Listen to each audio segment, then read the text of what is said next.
One day, a warrior heard that his father had passed away on a far-off island, and so he decided that he needed to go into the forest of Tane Mahuta, Tane Mahuta being the guardian of all of the birds and insects in the forest. He took his greenstone axe and he went into the forest looking for the tallest of the trees, because what he wanted to do was to fashion himself a canoe. He went into the forest and all day he's looking around for a tall tree. He finally sees one.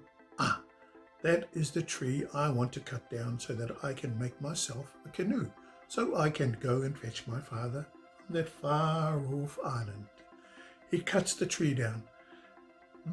He's feeling very, very tired by the end of the tree falling, and so he decides to go home, have a meal, have a sleep, and he will come back and finish off the waka the next day. He does that. Early the next morning, he goes back into the forest, looking around for the log that he had cut down, the tree that he had cut down the day before. Couldn't find it, but all of a sudden he arrives and he sees this tree, tall, reaching up into the sky. That's the tree I cut down yesterday. What is happening here? So he takes his axe and he begins cutting that tree again. All day long he's there cutting. Finally it falls to the ground. He's tired, but he's not going to go home tonight. He's going to see what was happening. And so he went to hide behind a tree. And he waited and he waited. And it got dark. And at 5 seconds to midnight, not a sound in the forest. 4 seconds to midnight, not a sound in the forest. 3 seconds, 2 seconds, 1 second to midnight, not a sound in the forest. And finally, right on midnight, what he hears and what he sees amazes him. What he sees are the birds and insects of the forest and the animals of the forest moving in to that tree that he had cut down and picking up the chips of the tree and rebuilding that tree until it stood tall, reaching up to the black hair of night. "Excuse me," Ratha says. "What are you doing? I spent all day cutting that tree down." All of a sudden, he hears a voice.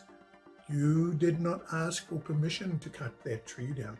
That is a child of Tane Mahuta. You also did not perform the karakia, the prayer, correctly." Ratha felt sad. He knew he had done wrong, and so he went home that night. Early the next morning, with the sun shining through the window, he hears a tiny voice. It awakens him. "Ratha, Ratha, come with me." And he sees the tiniest of the insects waving at him to follow him through the bush, through the forest.